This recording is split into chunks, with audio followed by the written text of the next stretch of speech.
बांग्लादेश में इतिहास को दोबारा से लिखने की कोशिश की जा रही है। किताबों में इतिहास को बदला जा रहा है। हम जानते हैं कि 25 मार्च 1971 को वेस्ट पाकिस्तान ने ऑपरेशन सर्च लाइट लॉन्च किया था। इसके तहत बांग्लादेश, जो उस समय ईस्ट पाकिस्तान हुआ करता था, उस पर मिलिट्री क्रैकडाउन किया गया था और यहां पर सिविलियंस और पॉलिटिकल लीडर्स को टारगेट किया गया था। अगले दिन 26 मार्च 1971 को शेख मुजीबुर रहमान ने इंडिपेंडेंस डिक्लेयर करी थी। फिर बांग्लादेश की लिबरेशन आर्मी मुक्ति बाहिनी ने पाकिस्तानी फोर्सेस का मुकाबला किया और भारत के सपोर्ट से 1971 लिबरेशन वॉर के बाद बांग्लादेश का जन्म हुआ। 16 दिसंबर 1971 को पाकिस्तानी फोर्सेस ने सरेंडर कर दिया था। यह बांग्लादेश के फॉर्मेशन की ब्रीफ हिस्ट्री है। अब तक बांग्लादेश की टेक्स्ट बुक्स में यही पढ़ाया जाता रहा है। बांग्लादेश की इंडिपेंडेंस में सेंट्रल रोल प्ले करने के लिए शेख मुजीबुर रहमान को फादर ऑफ द नेशन की तरह जाना जाता है। उन्हें रिस्पेक्ट से बंगबंधु भी कहा जाता है। But x PM Sheikh Hasina के तख्ता पलट के बाद उनके फादर शेख मुजीबुर रहमान की लेगेसी को मिटाने की कोशिश की जा रही है। प्रोटेस्ट के दौरान बंगबंधु की स्टैच्यूज को तोड़ा गया था। अब बांग्लादेश की करेंसी को रीडिजाइन किया जा रहा है। नोट्स के ऊपर से बंगबंधु की इमेज को हटाया जा रहा है। बांग्लादेश के नए नोट्स के ऊपर अब उन प्रोटेस्ट की पिक्चर लगाई जाएगी जिनके बाद शेख हसीना को पावर से हटना पड़ा था। पुराने नोट्स जिनके ऊपर बंगबंधु की इमेज है, उन्हें रिमूव किया जाएगा। बांग्लादेश का सेंट्रल बैंक नई बांग्लादेशी करेंसी के ऊपर शेख हसीना के फादर की इमेज को हटाकर उन प्रोटेस्ट की इमेज लगाएगा जिन्होंने शेख हसीना के शासन का अंत किया था। पब्लिक ऑफिसेज से भी शेख मुजीबुर रहमान की पोर्ट्रेट्स हटाई जा रही हैं। जिन इंस्टीट्यूशंस का नाम उनके नाम पर रखा गया था, उन्हें भी बदला जा रहा है। और लेटेस्ट डेवलपमेंट है कि अब टेक्स्ट बुक्स में भी बदलाव किए जाएंगे। शेख मुजीबुर रहमान के father of the nation title को रिमूव किया जाएगा और यह लिखा जाएगा कि 1971 में शेख मुजीबुर रहमान ने इंडिपेंडेंस डिक्लेयर नहीं की थी, बल्कि जियाउर रहमान ने की थी। एक टाइम पर जियाउर रहमान ने 1971 लिबरेशन वॉर में शेख मुजीबुर रहमान के साथ कोऑपरेट किया था। आज़ादी के बाद बांग्लादेश में शेख मुजीबुर रहमान की गवर्नमेंट बनी थी। उस वक्त जियाउर रहमान बांग्लादेशी आर्मी में सीनियर ऑफिसर थे। 1975 में देश में तख्ता पलट हुआ था और शेख मुजीबुर रहमान को असैसिनेट कर दिया गया था। इसमें कुछ जूनियर आर्मी ऑफिसर्स का हाथ था। जियाउर रहमान डायरेक्टली इन्वॉल्व नहीं थे, बट ऐसी अटकलें लगाई जाती हैं कि उनका इनडायरेक्ट इन्वॉल्वमेंट रहा होगा। उन्होंने इसे भले ही ओपनली सपोर्ट ना किया हो, बट साइलेंटली जरूर बैक किया। बिकॉज बंगबंधु के असैसिनेशन के बाद जियाउर रहमान की ताकत बढ़ी। 1977 में वो बांग्लादेश के प्रेसिडेंट बने और अगले साल उन्होंने बांग्लादेश नेशनलिस्ट पार्टी यानी बीएनपी बनाई। बीएनपी और शेख मुजीबुर रहमान की पार्टी आवामी लीग के बीच पॉलिटिकल राइवलरी है। ये दोनों पार्टीज आपस में कॉम्पीट करती हैं।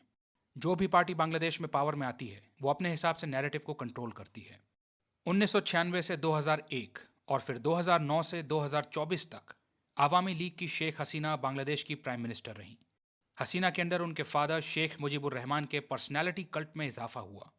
उनकी आइडियोलॉजी को प्रमोट किया गया और उनकी पर्सनल लेगेसी को ग्लोरीफाई किया गया।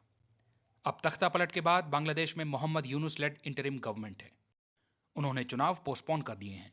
वो देश में पहले कुछ रिफॉर्म्स करना चाहते हैं और 1-1.5 साल के बाद आराम से चुनाव करवाने की सोचेंगे। फिलहाल वो पावर अपने हाथ में रखना चाहते हैं। Over the years Mohammad Yunus की शेख हसीना के साथ काफ़ी टेंस्ड रिलेशनशिप रही है। दोनों के बीच कई सारे इश्यूज को लेकर काफ़ी डिसएग्रीमेंट्स रहे हैं।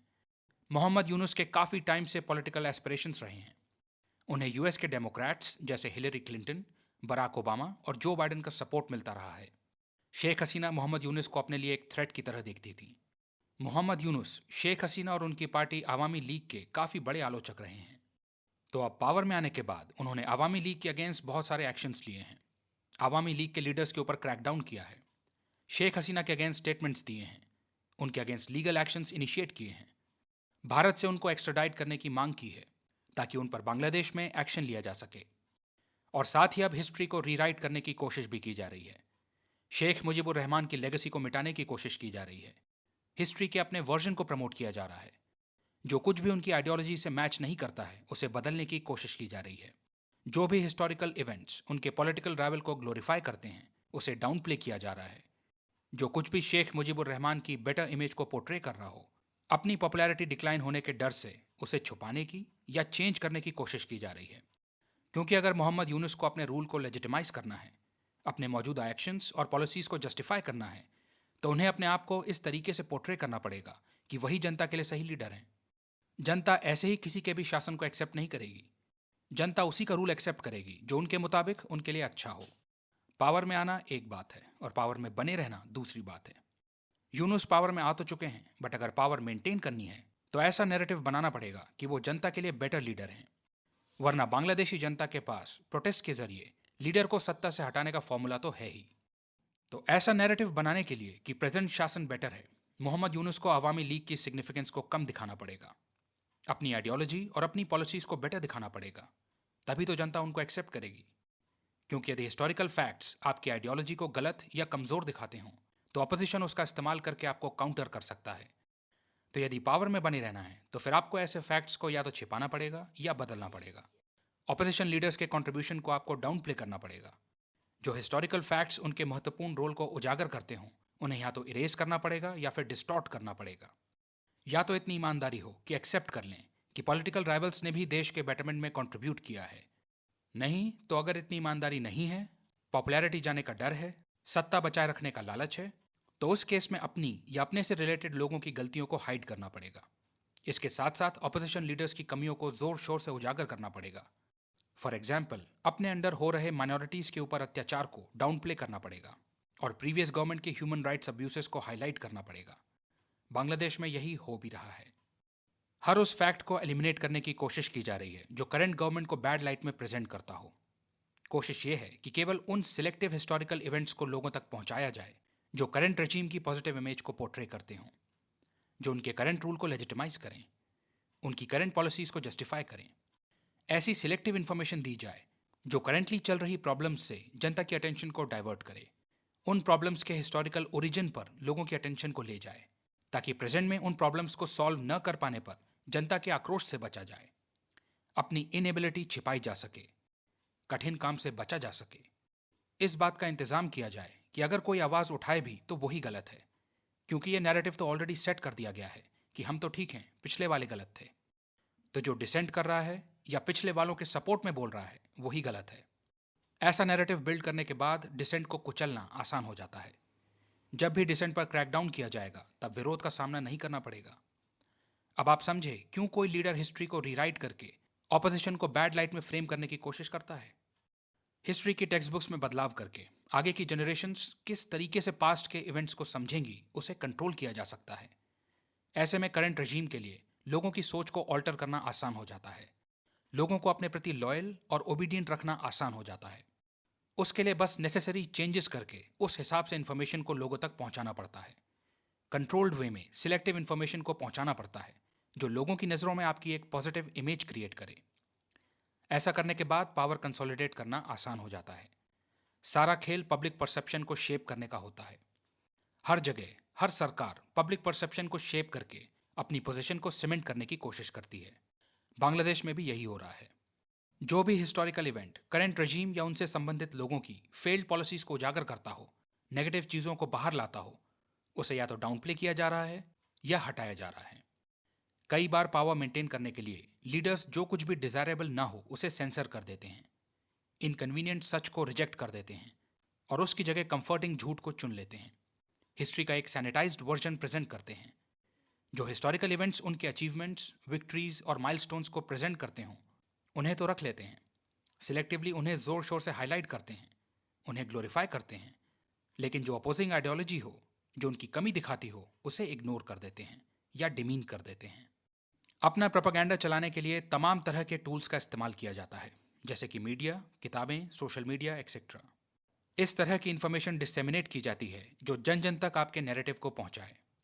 सरकारों द्वारा मीडिया को इस तरह से कंट्रोल किया जाता है कि वो आपके वर्जन को, आपके ऑल्टर्ड वर्जन को ही प्रमोट करें, मासेस तक पहुंचाएं, डिसेंटिंग व्यूज को ना दिखाएं।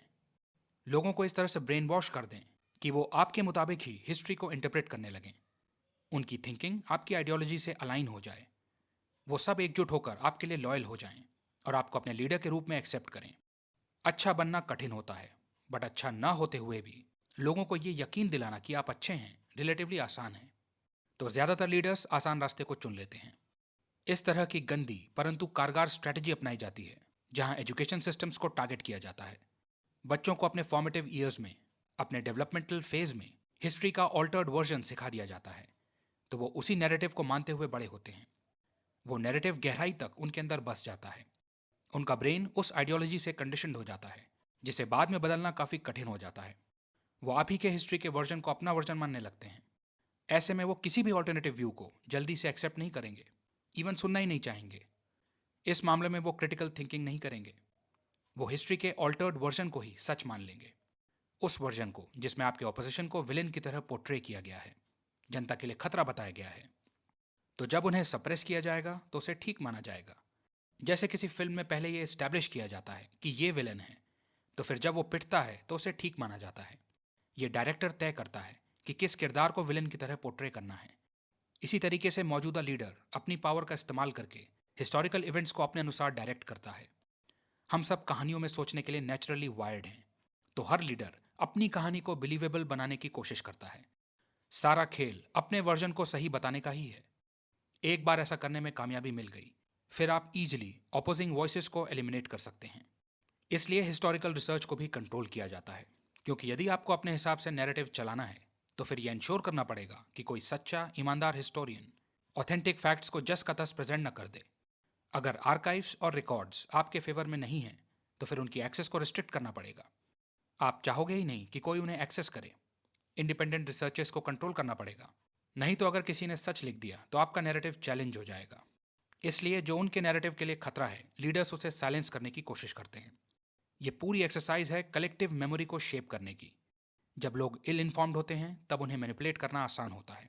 वो काफ़ी आसानी से प्रोपेगेंडा या मिस इन्फॉर्मेशन का शिकार हो जाते हैं। उन्हें भेड़ की तरह कंट्रोल किया जा सकता है।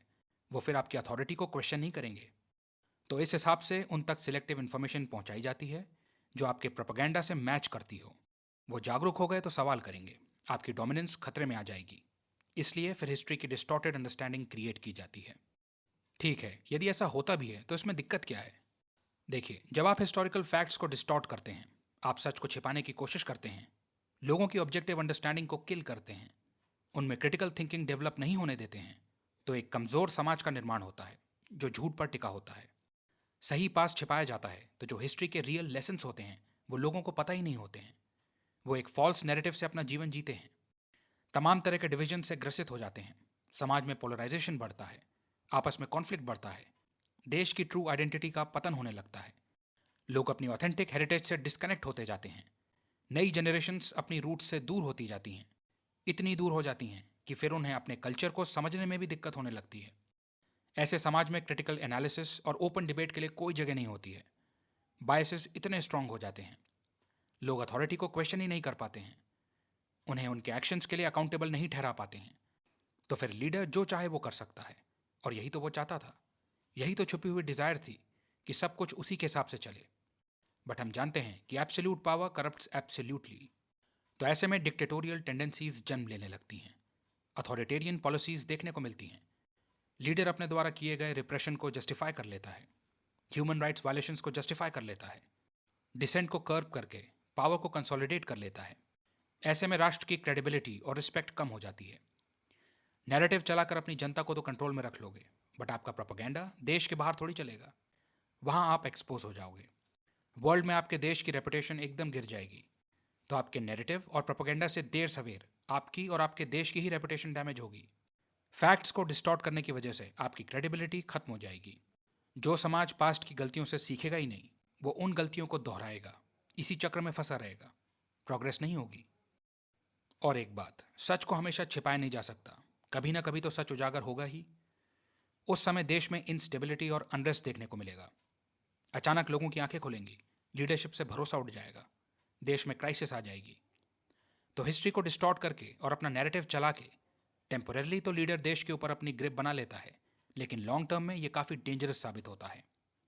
ये सामाजिक एकता को हार्म करता है, ग्रोथ को हैम्पर करता है, लोगों में डिविजन्स पैदा करता है, मिसट्रस्ट पैदा करता है, ओवरऑल देश को नेगेटिवली इम्पैक्ट करता है।